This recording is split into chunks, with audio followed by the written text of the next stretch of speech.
Nii lugupeetavad kuulajad, mina ei tea nüüd, kas minu teema tekitab hirmu või huvi. Aga kui kolmanda kursuse üliõpilased palusid, et kas ma ei esineks sellel teemal, siis see teema on valitud nende poolt. Ilma minu hirmu ja huvita. Kuigi see teema mulle iseenesest pakub huvi. Nüüd, miks see teema täna? Sellepärast, et see on üks uuemaid dokumente, mis reguleerib globaalsel tasemel midagi. Ja kui palju ta reguleerib, seda me katsumegi täna väga lühidalt selgeks saada. Et meil on see, et ma pean kuidagi seda seletama, siis ma mõtlesin, et kuidas ma toon selle teema teile lähemale. Ja ma mõtlesin, et see oleks kõige parem oleks klubiline. Et see on üks konkreetne klubi, kellel on siis oma sisekorra eeskirjad, või siis protokoll ja milline peab olema etikett, et selles klubis olla osaline. Sellel klubil on ainult see viga, et temale sisseastumismaksu ei ole. Ja ainukene, mis selle klubi liikmetele on esitatud nõue, et midagi peab ennem teadma, kui klubisse astud. Ehk kui on mingisugune klubi etikett, mida me peame jälgima, siis see etikett on kaunis mahukas. Kaunis mahukas ja see ei ole esmane. See ei ole esmane, vaid juba selle teema pealkiri oli see New Code, selle uus. Ja New CTU kood, see tähendab Cargo Transport Unit ehk intermodaalne veoühik ja põhimõtteliselt mõeldakse seal 3 tüüpi. Kõige olulisemad on konteinerid. Järgmine on siis see, mida meie tihti kasutame, on vahetatavad poolaaked, me hüüame neid treileriteks. Ja Euroopas on kasutatavad, ja mitte ainult Euroopas, on kasutatavad ka need vahetuskered. Ja sellel lisanduvad siis vähem olulised. Nüüd, kui me seda etiketi sihtmärki nagu peaksime endale selgeks tegema, siis see on tegevusjuhend nendele isikutele, kes tegutsevad kombineeritud transpordiahelates ja tegevusjuhend selles mõttes, et me peame saavutama nüüd tulemuse, et see kaup, mille me saadame kuhugi, et see jõuaks sellises seisundis sinna, nagu me soovime. Ja nüüd me peaksime natukene panema selle niisugusesse üldisesse taustsüsteemi. Tihti, kui me vaatame enda sisse, siis taustsüsteemi oleme me tervik ise, see nagu Asko rääkis. Kui me räägime globaalsest, sest minul on see, võib-olla vanuselisest iseärasusest tulenevalt, et mina täna räägin kõige globaalsematest asjadest. Siim Kallas rääkis Euroopa asjadest, mina räägin maailma asjadest. Kuidas maailmas nende asjadega tuleks nagu ringi käia. Et esimene taustsüsteemi element on geograafia. Ja see geograafia, eriti intermodaalses intermodaalsel transpordil täna on arenenud maailma vabriku ja ülejäänud tarbija vahel. Ehk Kagu-Aasia ja siis Euroopa Liit ja Ameerika ja need on need kohad. Ja siin, kes meil rääkis kultuurist ja Karli rääkis kultuurikeskkonnast. Ja siis ta võrdles siin leedulasi, eestlasi. Meil tuleb antud kontekstis tuleks võrrelda nagu hiinlasi ja indiaamasi ja pakistanlasi ja võib-olla siis Euroopas. Siin on erinevused märgatavad suured, nii kultuuritaustas kui ka keeles. Ja kui vaadata seda Kagu-Aasia kultuuritausta, siis seal on rohkem ettemääratust vaja anda. Seal on see üksikisiku roll tunduvalt suurem kui meil on kollektiivsus rohkem.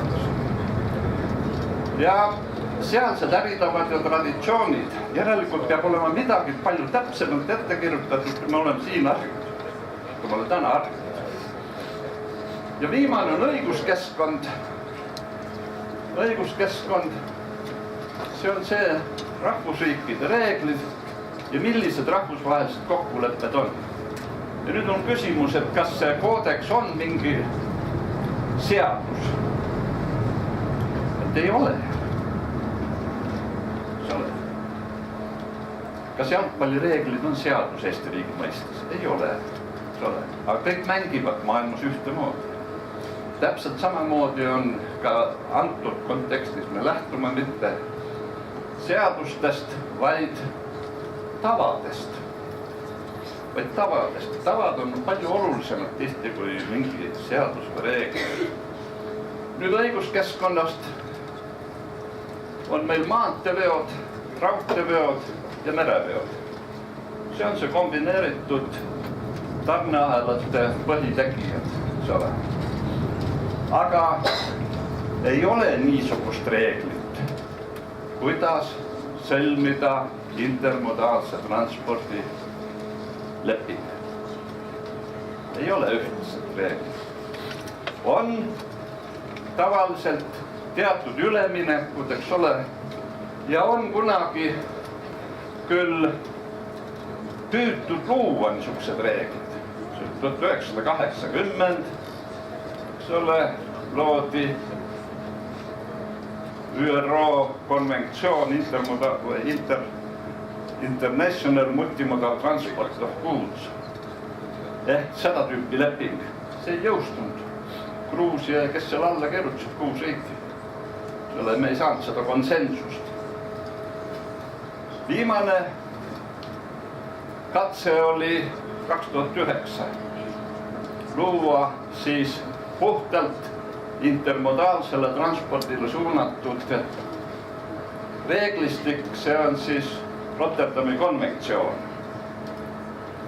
Selle on tänaseks päevaks ratifitseerinud 3 riiki, 23 on alla kirjutatud, 3 riiki.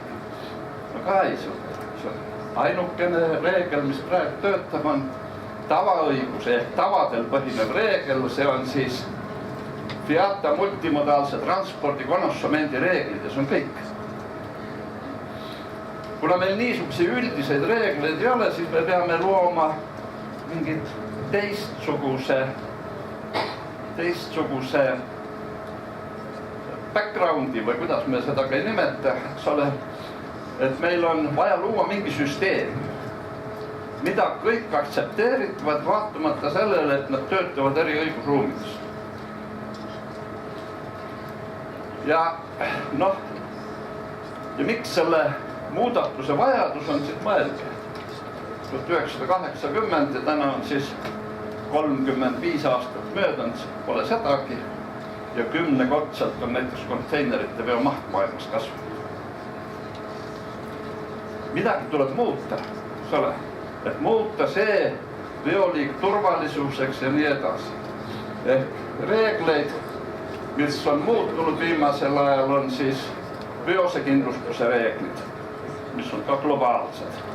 Muutusid siis 82. aastast, uued tulid 2009. Järgmine on see veoühikute koodeks, eelmine oli 1997, nüüd on siis 2014, kui neid muudeti. Nii et meil on 18 aastat muutunud. Ja kui me nüüd vaatame üldse maailmas seal taustsüsteemist tekkinud või taustamuutustest tingitud soovitusi või õiguskeskkonnale avatatud survet, siis see ongi 18 ja 20 aastane. Et see on üks tsükkel. Mitte ükski inimene tavaliselt endale nii pikka perspektiivi ette ei sea. Iga inimene seab endale, kes seab, et 5 aasta pärast ma tahan tudengit, ma tahan 3 või 4 aasta pärast mul peab olema diplom, siis ma pean olema väga tähtsal ametikohal ja loon endale jälle ühe vaatevälja. Et inimene, kes töötab nüüd 15–20 aastat ühes ametis, see on arvutus. Aga näete, reeglid kehtivad pikalt, vaatamata sellele, et nõue nende muutmiseks oli ammu olemas. Nii et see koodeksi eesmärk oli siis meil täpsustada protsessis osalejatele soovituste eeskirjade kogumist, siis tagada saadetise jõudmine lõpptarbijani ilma vigastusteta ja ilma keskkonnamõjustust. Ja vaat see keskkonnast põhjustatud riknemine, vaat see on selle uue koodeksi üks põhiline osa. Seda on väga täpsustatud, eks ole, mis on siis saastamine, mis on taassaastamine ehk nimetatakse seda palju peenemat kontaminatsioon ja rekontaminatsioon, eks ole, ja mis sellega kõik kaasneb. Ja saavutada seda koostöös erinevate protsessis kaasatud osalistega. Nüüd juba selle sama koodeksi preambulis on öeldud, kellel see on suunatud. Lugupeetud üliõpilased, kui te kirjutasite oma logistikaseminari eesmärki, siis et ole merel suunatud. See koodeks ei ole suunatud merele. See on kõikidele teistele välja arvatud merele. Sellepärast, et merel on sellel, kui need on asjad on laevas, seal on juba see muudatused väiksed. See on need, kes võtavad kaubad vastu, kes annavad kaubad üle. Nad peavad kontrollima, kuidas need on toiminud ja missuguse veovahendiga ma saadan. Kas see on sobiv või mitte. Järelikult see on rohkem suunatud nendele andvärkidele, kes siis need kaubad teele panevad. Nii et nüüd koodeksi üldehitus, ülesehitus. Et kui me vaatame nüüd, võrdleme nüüd 97 ja nüüd käes olevat siis. 97. aastal ta koosnes 7 peatükist, nüüd 13 peatükist. Ja lisad. No, lisasid on kokku 10, millele lisandub veel 5 viidet või liidet. Üks on inglise keeles on annex ja appendix. No ma ei osanud teistmoodi hästi tõlkida, ma püüdsin, üks on liide. Ja koodeksiga tutvumisel on veel vaja tutvuda ka informatiivse materjaliga, neid on 10, kokku 180 leheküljel. Ehk see koodeks ise on 40 lehekülge, tema lisasi on umbes 80 lehekülge, siis on 180 selgitust. Nii lihtne see asi ongi, eks ole. Nüüd, kas meil kõiki seda on vaja? Kas on kõik uus? Ei ole. Ei ole. Selle koodeksi üks pluss on see, et ta loob niisuguse terviksüsteemi. Sellesse terviksüsteemi on haaratud terve rida meile ammu tuntud asju. Ja osa asju on siis täiendatud, eks ole. Nii et kui me vaatame siin 13 peatükki, siis esimene, teine on terminid ja sissejuhatus, siis niisugused üldistest veotingimustest on võib-olla hakkab 5 ja see on ka vana, ainult et üldiste veotingimustega tuleb tähelepanu pöörata, et see, mis on 18 aastaga muutunud tehnikavaldkonnas, see on kõik arvesse võetud. Väga palju, mis on tehnilised uuendused, need mõjuvad sellele veoprotsessile positiivses suunas, eks ole, teatud jõud vähenevad, eks ole, kõik muud, mis on seal vaja. Ja nii edasi, kuni lõpeb 13. peatükiga, mis on koolitus. Ka vanas koodeksis oli see koolituse peatükk. Kes on käinud selle koolitusel? Te olete kõik proffid. See koodeks, see koolituse nõue jõudis ka ühte Euroopa Liidu direktiivi. No direktiiv on soovitus, eks ole. Ma tõesti ei soovita, tõesti ei arvas, et me oleme targad küll, meil ei ole seda soovitust vaja jälgida.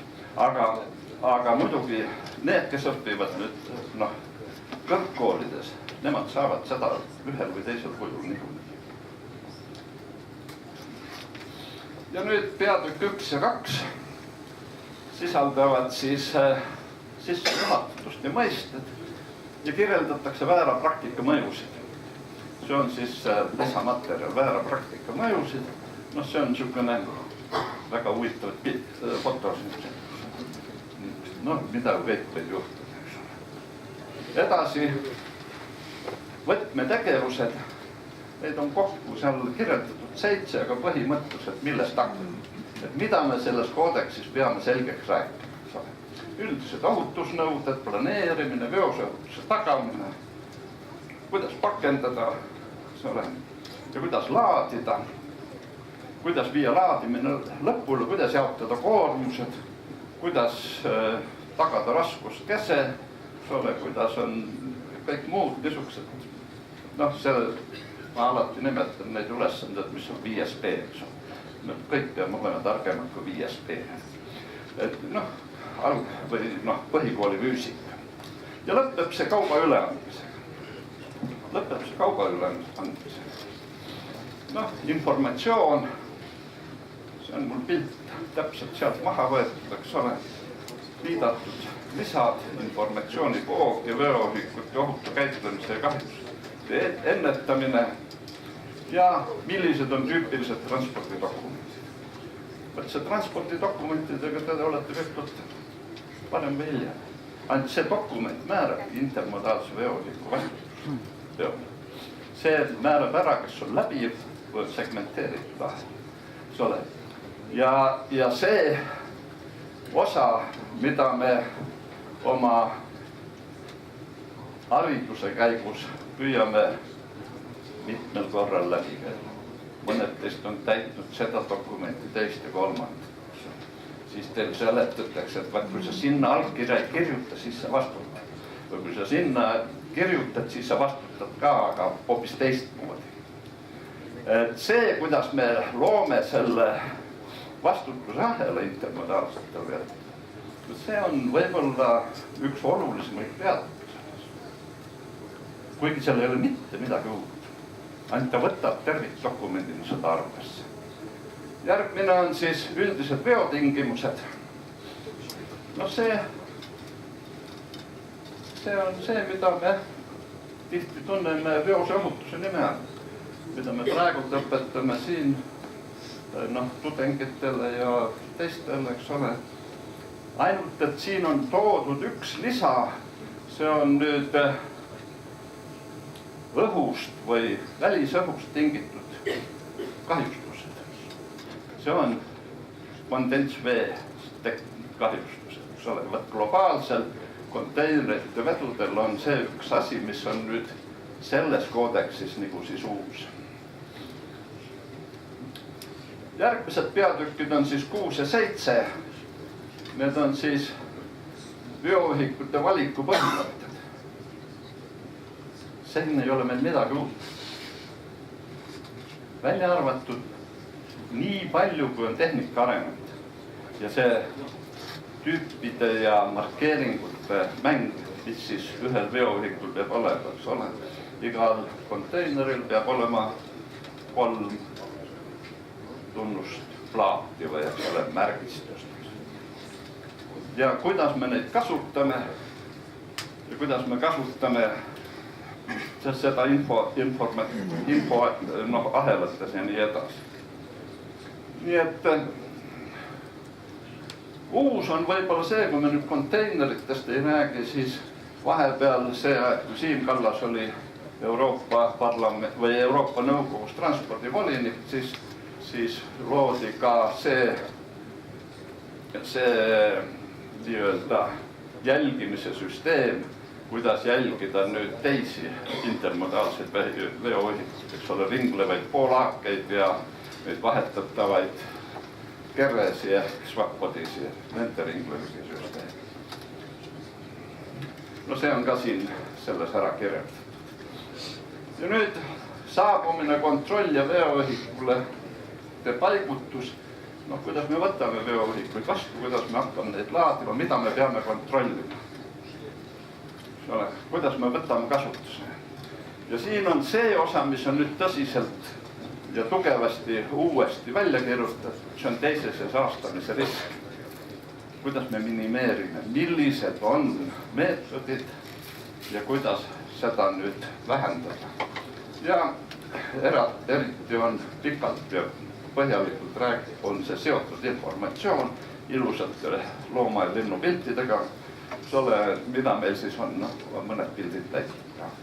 Et kui me toome mingid kaubad kuskilt, eks ole, siis meil on alati on olemas mikrobioloogiline saaste, võib olla bioloogiline, alates seened, eosed, allitusseened ja muud. Ja putukad, lisaks veel roomajad, kõik muu. Ehk see on see võõrliikidest, millest siin Eestis palju räägitakse, eks ole, see on üks see osa, mis on siis nüüd väga põhjalikult läbi traamitud. Väga põhjalikult sellepärast, et see 10-kordseks on see maht ja järelikult ohud ei kasva mitte lineaarselt, vaid eksponentaalselt. Et kui 10 korda on kasvanud mingisuguse vedude maht, siis on 10 astmel mingi on kasvanud see riskid, just saasteriskid. Edasi võib-olla see, mis on kogu aeg olnud ja jääb edasi, see on kauba laadimine, veoühikutesse pakendamine. Eks ole, millised on need, see on kõige mahukam peatükk. Ja siin on see koht, kus peaks olema siis kutsekoolide roll. Nemad õpetavad neid isikuid välja, kes selles protsessis osalevad. Need Antwerpid, eks ole, kes siin koolis või selles, nendel on natuke teine, eks ole.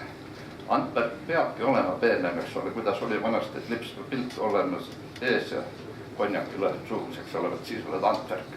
Et Antwerpidele päris see koolitus ei sobi, eks ole. Aga kutsekoolidele peaks olema see, mis on siit tulenud. Ma uurisin veel, kui see koodeks tuli aasta tagasi. Uurisin, et kuidas on meie kutsestandardisse kajastatud. Päris ei ole. Et me ei reageeri sellele uuele koheselt. Meil on, kas on eestlaslik pikk mõtlemine või käib juhe kannalt läbi või kuidas see ka ei ole, aga praegu 11 on, aga mitte 100%. Ja veoste kinnitamise kiirjuhend tihti maanteetranspordis on valdavalt internetis ka eesti keeles saada. Aga meretranspordis, vaat seal on 3 laineala. Laine kõrgus nii suur, ütleme, see on Balti merel, siis Põhjamerel on teine, see maksimaalse laine kõrgus. Ja see annab mingid lisad nõuded ja seal ongi 3 kategooriat toodud siis siin mereala kohta. Ja siis koorma jaotus ja muud niisugused asjad, see on juba peatükk 9. Siin käsitletakse ka kergesti riknevate veoste vedamist. Valdavalt kõik teavad seda, see on ATP konventsioon, aga selle arendus siis merele ka. Nii et siin midagi uut ei ole, küll on õhuniiskuse arvestamise põhimõtted uued sisse toodud. Ja lõpuks on siis peatükk 10, et kui me oleme selle teinud ja veoühikute tagasi saanud, et nüüd on operaatoritel tähtis, eks ole.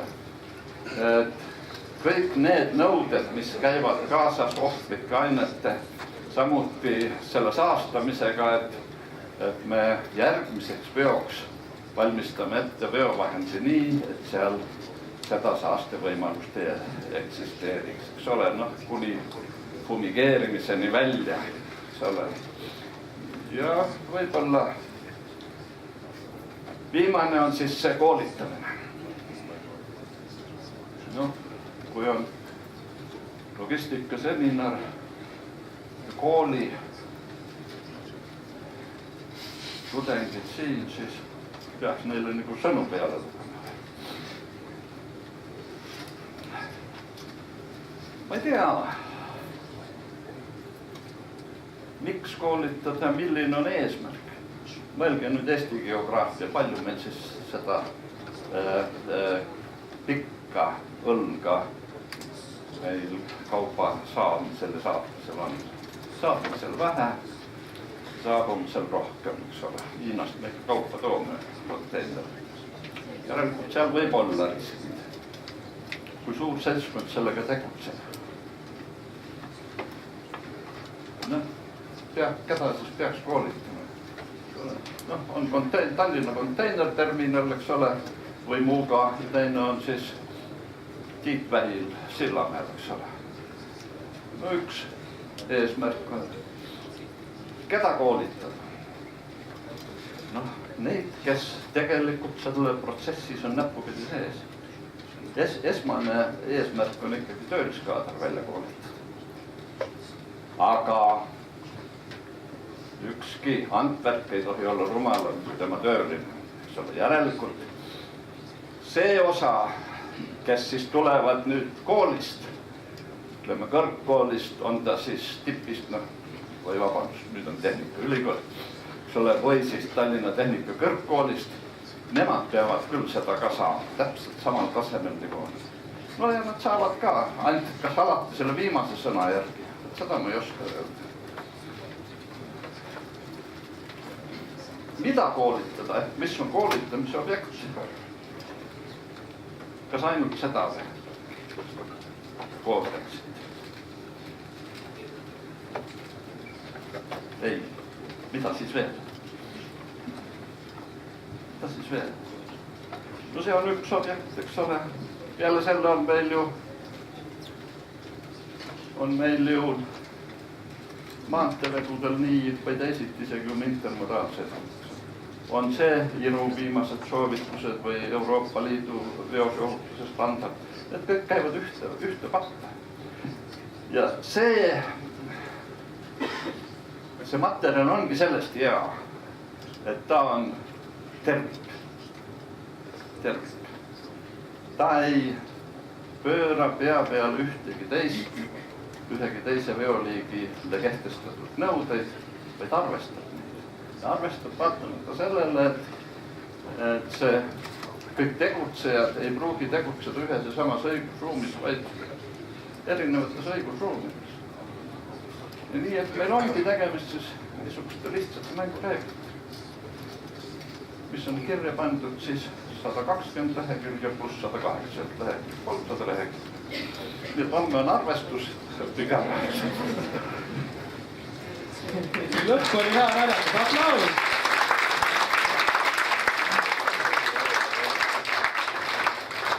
Kas äkki keegi saalist tahab midagi küsida? Tudengid julgemalt. Loeng on läbi, materjal käes. Nagu ikka, tudengi küsijad, kas saame osa anda või millal eksam on? Homme on üle oma niina keel, eks ole, homme on see koodeks, eks ole. Koodeks. Ma küsin ise vahepeal, enne kui meil tuleb tüürimees rääkima, vahepeal toimus laeva peal natukene ka actionit, ta valgustab meid sellest, kui rääkida natuke pinget. Aga koodeks olemas. Mis härra arvab oma kogemuste põhjal, elu põhjal, valdkonna põhjal? Kuna me jõuame selle ideaali poole? Kuna saab see valmis? Kuna kõik nõus? Kuna kõik ratifitseerivad? Ei kunagi. Aga kas see on kasulik majandusele? Ei, aga me liigume alati, nagu Siim Kallas ütles, et tema on ju tunduvalt laia arvamusega vend kui mina, et me liigume alati sinna poole. Tasapisi, aga see, et me kõik need valdkonnad saame ühe mütsi alla ja see tähendaks ju seda, et vastutus on kõigil osapooltel on täpselt ühesugune. Seda ei juhtu kunagi. Ma julgen väita, mul on transpordis nii pikk kogemus, et ma võin seda väita, et vaatamata sellest, et seda on pikalt räägitud. Ma tean 80. aastast, kui mina hakkasin neid asju õppima endalt selgeks, kuigi ma olin siis Hamburgi insener. Nii et seda ma ei usu, jah. Aga see, et niisugused tavaõiguse kokkulepped, niisuguse koodeks, et need juurduvad, seda ma usun küll.